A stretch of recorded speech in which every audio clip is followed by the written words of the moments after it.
Il est 8h29 et vous êtes bien sur RMC et BFM TV. Bonjour Patrick Sébastien. Bonjour madame. Je vais dire mademoiselle, on n'a plus le droit. Bon, vous auriez pu, ça me fait plaisir.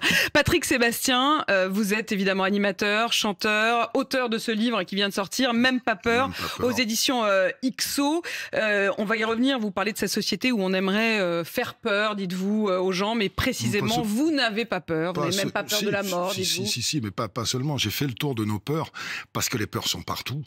La peur du regard des autres, la peur qui nous est instillée par les médias, la peur d'entreprendre, ça nous entoure. Et donc, à partir de mon propre vécu, je donne des conseils aux gens pour éviter certaines peurs, justement. Alors ça, c'est dans votre livre. Parallèlement, vous avez lancé un mouvement, ça s'appelle « Ça suffit » et vous voulez être le porte-parole des revendications des Français.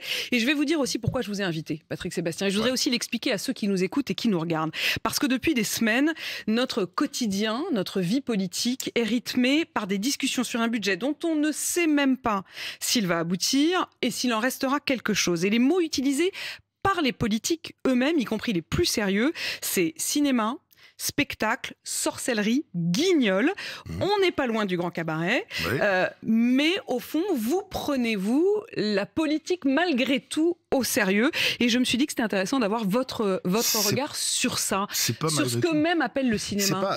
C'est pas malgré tout, c'est que moi je suis la caricature. Tu sais, je suis une caricature. C'est d'ailleurs quand j'ai commencé à parler de ce mouvement, retourne faire tourner tes serviettes.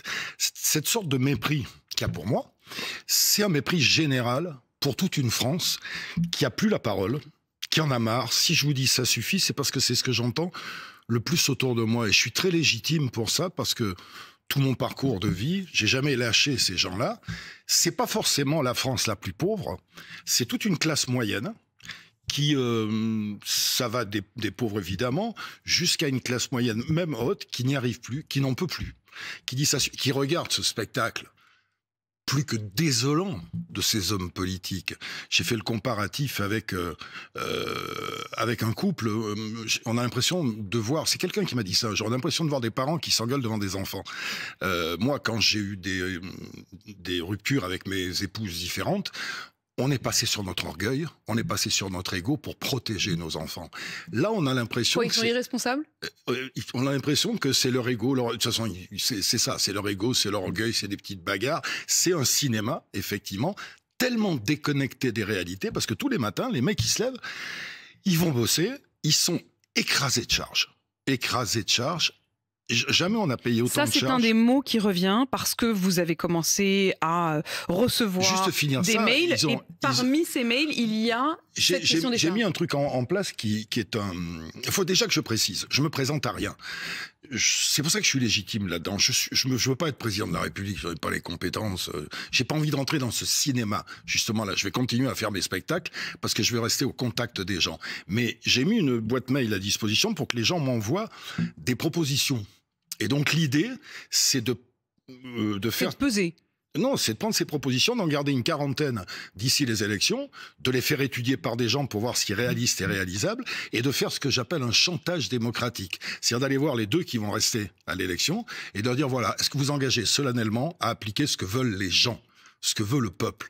Et dans ces cas-là, vous aurez nos voix. Ce qui veut dire que si on est 50 000 derrière moi, ça n'a aucun poids. Si on est 800 000 ou plus, on aura vraiment du poids. C'est ce que je pense. Et pourquoi je voudrais faire ça? Parce que sur ce que je ressens, si démocratiquement on fait pas ça, ça va vraiment dégénérer. Quand vous dites ça va mal terminer, c'est même ce que vous dites, si on n'écoute pas le peuple. Il y a des gens très sérieux, comme Jérôme Fourquet de l'IFOP, qui a analysé ce que vous incarniez. Il parle d'un phénomène social, d'un symbole anti-élite. Il dit, Patrick Sébastien, cette France des campings qui ne se sent plus représentée trouve en lui, c'est l'expression qu'il utilise, trouve en lui une espèce de champion que le système, entre guillemets, essayerait de bâillonner parce qu'il dirait tout fort les vérités qui ne seraient pas bonnes à dire. Est-ce que vous vous reconnaissez dans ce portrait? Bien sûr, je me reconnais, à part que le mot camping, justement, ça fait partie de la caricature. Ça veut dire, c'est la France des campings. Pourquoi la France des campings? Il n'y a pas que des campings. Dans les gens qui sont derrière moi, il y a tout. Les mômes qui viennent me voir l'été, j'ai plein de mômes dans mon public qui vont devenir, qui sont étudiants. Vous parlez notamment des jeunes. Qui vont devenir chirurgiens, qui vont devenir avocats, qui vont devenir chefs d'entreprise. Et puis autour de moi, j'ai plein de gens de tout milieu différent. Alors il y en a plein qui me disent, oui, mais c'est aussi... ça ressemble beaucoup au programme du RN.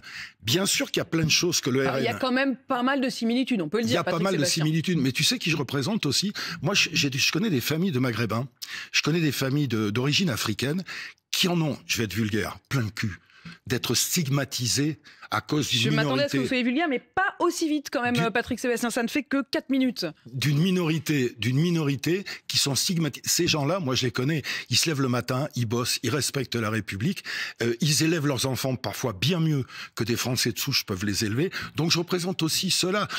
Au lieu de monter les gens, notre signe de ralliement, c'est ça. C'est la solidarité. Je regarde des partis politiques. Et en même temps, vous-même, vous distinguez les uns les autres, puisque vous avez cette expression français de souche. Qu'est-ce que ça veut dire, français de souche? Français de souche, c'est français de souche, c'est moi. Je suis né en Corrèze. Voilà, c'est ce qu'on appelle. C'est quoi? C'est le mâle blanc. C'est le mâle blanc. J'ai été viré pour ça parce que j'étais un mâle blanc. Viré quoi? De France Télévisions? Oui. Et puis cette France-là, dès qu'elle dit qu'elle est patriote, moi je fais chanter la Marseillaise dans mes spectacles. C'est tout de suite, ah vous êtes des fachos. Tu dis, je veux de la sécurité pour mes enfants. Ah, vous êtes des fachos. Tu défends les flics. Je défends pas tous, mais moi quand j'entends Mélenchon dire c'est tous des assassins, je peux pas entendre ça. C'est pas possible d'entendre ça. C'est pas possible d'entendre que tous les flics sont des assassins.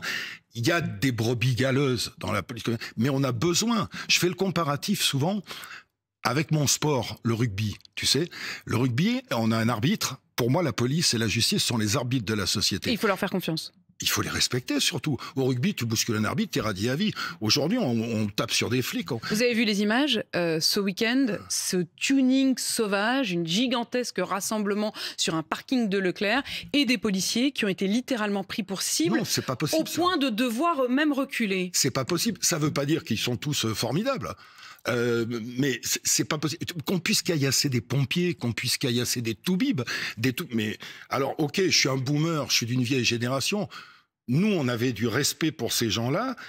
L'élève avait peur du maître, le voleur avait peur. Vous êtes pour le retour d'une forme d'autorité et en même temps... Et de liberté. Dans la comparaison et de liberté, ça on le sait bien, Patrick Sébastien, parfois elle va très loin chez vous quand même, Patrick Sébastien. La liberté, elle va où moi, ma liberté, elle s'arrête où commence celle des autres. Voilà, tout simplement. Elle va pas très très loin. Elle commence... Quand je dis j'aimerais plus de caméras de surveillance, les gens ils vont dire ah mais oui mais atteinte à la liberté. Non, c'est pour protéger la liberté des gamines qui ont envie de sortir le soir et qui n'ont pas envie de se faire agresser parce qu'une fille aujourd'hui qui va sortir dans la rue le soir c'est dangereux. Mais ça c'est pas possible. Plus qu'avant. En vrai. Ah, plus qu'avant, mais bien sûr. Est-ce qu'on n'a pas juste le nez sur le guidon? Non, pas plus qu'avant. C'est pas un sentiment d'insécurité qu'il y a dans ce pays. Faut arrêter de rêver.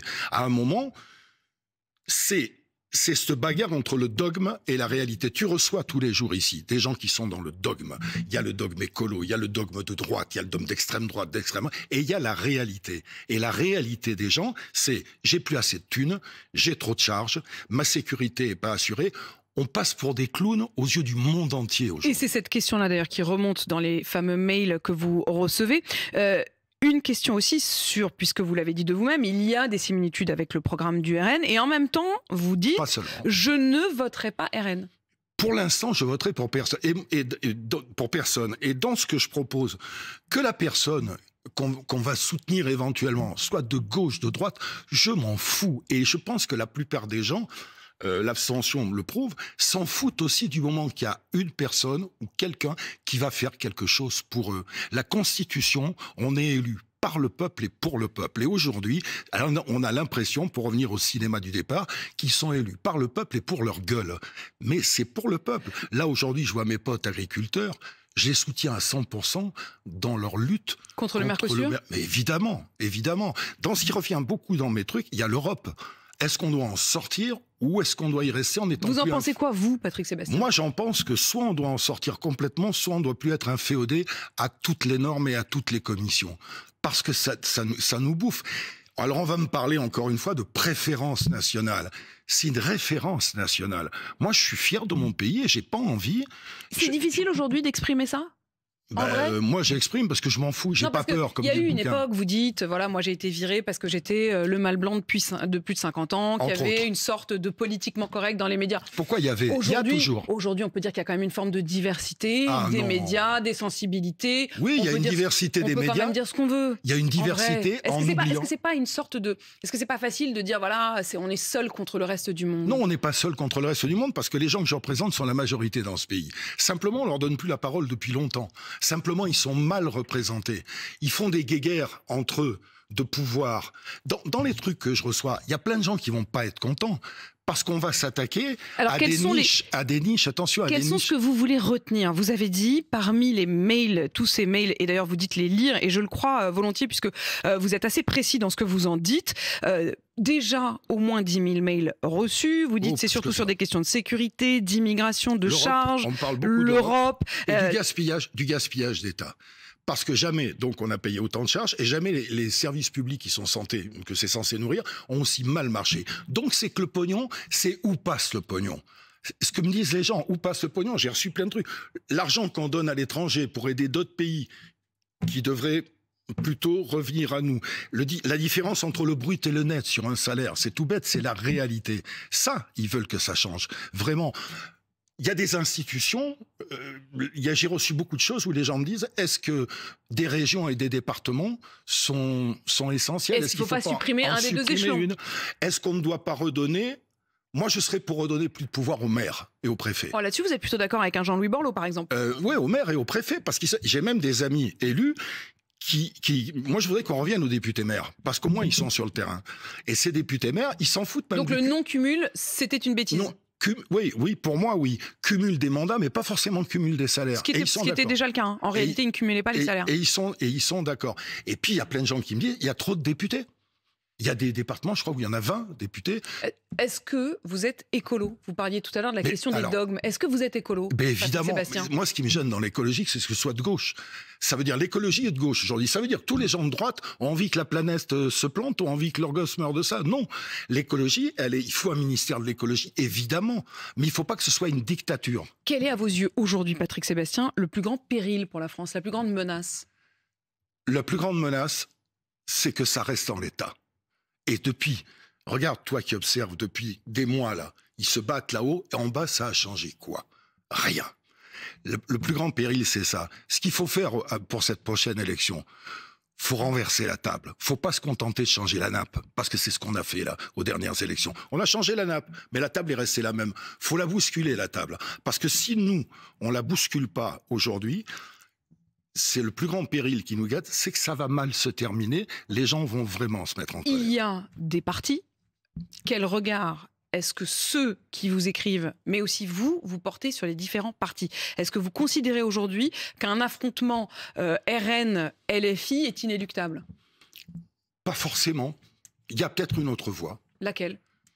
Une voie intermédiaire où justement on prend en compte les volontés du peuple. C'est vrai que moi, j'ai rien ni contre les uns, ni contre... Si, j'ai quelque chose contre les extrêmes. Les extrêmes extrêmes. C'est-à-dire qu'au bout du RN et au bout des Insoumis, il y a des choses qui me dérangent. Les extrêmes... Tous ceux qui...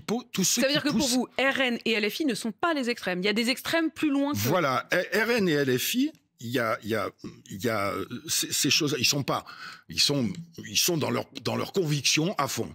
Mais à leur extrême à eux, il y a des gens dangereux. À leur extrême à eux. Mais ce qu'il y a surtout, c'est qu'il faut que on arrête de nous monter les uns contre les autres. Quand je te parle de solidarité, ce peuple français, il a besoin d'être rassemblé. Alors que ces gens-là, des deux côtés, poussent à la haine. C'est la peur dont je parle dans mon bouquin. On se sert de la peur pour lutter contre l'extrême droite, pour la prétendue extrême droite. Qu'est-ce qu'on fait? On se sert de la peur. On dit, oh là là, attention, il ne les faut pas. Pour les insoumis, c'est pareil. Oh là là, il ne les faut pas. Il y a peut-être effectivement une voie au milieu, avec des politiques d'ailleurs, de bonne volonté qui pensent à l'intérêt. Il y en a qui trouvent grâce à vos yeux. Oui. J'ai pas de nom précis. Ah bah voilà, d'accord, j'adore. Quoi pas, bon, il y en a qui trouvent grâce à mes yeux, mais j'ai pas de nom précis. Non, mais oui, mais je vais pas vous donner de nom précis pour l'instant. Pourquoi justement? Pour dire du bien, parce que j'ai pas de nom. Non, je te parle de généralité. Quand je te dis il y en a, j'ai pas de nom précis, je vais te dire pourquoi. Dans les politiques d'aujourd'hui, il y a, je suis certain, des gens de conviction qui pensent plus à l'intérêt général qu'à leur intérêt particulier. Te dire les noms, je sais pas t'en dire là-dessus. Je vous trouve plutôt moins drôle là-dessus que ne l'était un Coluche. Parce que peut-être vous pensez justement que notre école, parce que certains ont comparé, ont dit, au fond, c'est peut-être notre nouveau Coluche. Tu crois que j'ai envie d'être drôle? Précisément, vous estimez qu'aujourd'hui, on ne peut plus rire. C'est pas qu'on peut plus rire. Moi, je continue à faire rire. C'est mon métier, d'amuser les gens. Mais sur la situation telle qu'elle est aujourd'hui, j'ai pas envie d'être drôle. Parce que dans les hôpitaux, aujourd'hui, mes copines infirmières, ils voient des gens crever. Tu sais combien il y a eu de sans-abri qui sont morts dans la rue l'année dernière? Oui, vous avez donné le chiffre. Il y en a 900. Il y a 900 personnes sans abri qui sont mortes dans la rue l'année dernière dans notre pays. T'as envie de rire, toi? Pas moi. Ça me fait pas rire. Parce que ça peut être des proches de moi. Parce que je vois les gens autour de moi qui rentrent dans les hôpitaux, qui n'ont pas le temps de se faire traiter, quand tu veux avoir un toubib, quand tu veux avoir quelque chose, mes copines infirmières, elles me disent, c'est malgré nous. Mais vous feriez comment? Il faut changer le système. Il faut donner un peu plus d'argent aux hôpitaux. Il y a des endroits où il faut enlever de l'argent parce qu'il y a des planques. Attends, les planques de copains. Les planques? C'est les planques de copains. Il y a des agences d'État, tu le sais très bien. Donc il y a des agences d'État où tu as un chef de cabinet, un sous-chef de cabinet, un secrétaire du sous-chef, du sous-chef. Donc les agences retirent. C'est pas aussi sur le logement, vous parlez beaucoup de la question du logement, Patrick Sébastien. Une des propositions du ministre du logement ou de la ville, c'est l'idée qu'il n'y a plus de HLM à vie. Alors c'est déjà pas le cas, il n'y a pas de HLM à vie, mais disons que en réalité il y a peu de turnover. Je peux pas rentrer dans ces détails-là parce que moi je ne suis pas un spécialiste de ça. Je ne fais que remonter les idées des gens. Ces idées, on va les étudier pour voir ce qui est jouable ou pas. Et vous allez les analyser avec des économistes? Ouais, bien sûr, mais bien sûr. Et je commence pour arriver à des choses réalistes et réalisables. Si on nous demande le SMIC à 30 000, évidemment que c'est irréalisable. Pour le logement, je ne suis pas assez pour l'instant calé et je ne connais pas assez les choses. Ça veut dire, Patrick Sébastien, qu'il faudra revenir dans quelques mois. Bien sûr, mais j'en ai bien l'intention. Quand ce sera justement chiffré, plusieurs questions assez précises. L'une notamment sur ce que vous appelez le retour du puritanisme. Comment vous l'analysez aujourd'hui? Vous avez en même temps toujours pu, jusqu'à aller très loin quand même, aller dans le grivois. Ça dépend où on place le très loin. Dans le grivois, il faut arrêter l'hypocrisie.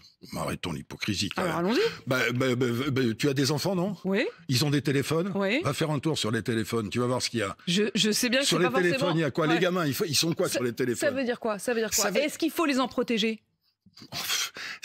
Tu vas pas. C'est pas à moi à faire ça. On vit avec notre temps. Le temps nous a apporté ces téléphones où les mômes ont accès à tout. On peut pas faire des lois sur tout. Il y a une éducation, il y a une manière de faire comprendre les choses, mais il y a aussi la marche du temps. L'intelligence artificielle, elle est là. Elle est dramatique sur certaines choses. Elle peut être excessivement utile, comme les réseaux sociaux. Les réseaux sociaux sont à la fois un poison, parce que c'est une poubelle infernale, et en même temps, ça a donné la chance à plein de gens de s'exprimer. Vous dites que ça a permis aussi de rompre une forme de solitude. Une question sur Alain Souchon. La solitude est une chose dont on ne se rend pas compte à quel point des gens, même en couple, même en groupe, sont seuls aujourd'hui. Patrick Sébastien, Alain Souchon dit qu'il ne veut pas croire que les Français, je cite, soient assez cons pour voter pour le RN. J'adore Souchon, mais il a dit une bêtise, bien sûr. C'est ce mépris-là, c'est ce mépris-là qui a fabriqué le RN. C'est ça qui est formidable. C'est que plus on les méprise à ce point-là, plus on les réconforte. Vous seriez prêt à payer plus d'impôts, vous ? Moi, j'ai toujours défendu les impôts. J'en paye beaucoup. Est-ce qu'il faut faire payer plus d'impôts aux très riches? Non. Attends, aux très riches? Ouais. À une condition. Faisons payer des impôts. De toute façon, déjà, les très riches payent beaucoup. Moi, je suis pas très riche. Je suis confortable. Non, je suis confortable. Je bosse. J'ai 72 ans, je vais encore bosser pour gagner ma vie. C'est pas très riche, ça. Je suis pas sur un fauteuil en train d'attendre que ça tombe. Je me bats pour aller les chercher. Moi, je veux bien qu'on prenne de l'argent aux très riches, mais à condition que ça redescende sur ceux qui en ont besoin. Si c'est prendre de l'argent aux très riches pour entretenir des associations, des copains et tout ça, non, bien sûr. Alors leur taxe Glucksmann, je sais pas. Déjà, les riches payent beaucoup. Oui, mais c'est normal. Moi, j'ai toujours défendu les impôts en disant c'est normal de payer beaucoup d'impôts quand on a gagné beaucoup d'argent. Merci beaucoup Patrick Sébastien d'être venu. On a bien compris que vous reviendrez. Que ceux qui n'ont pas d'argent, on paye un peu moins surtout. Même pas peur, c'est le titre de votre livre et c'est aux éditions XO. Il est 8h48 sur RMC et BFM TV.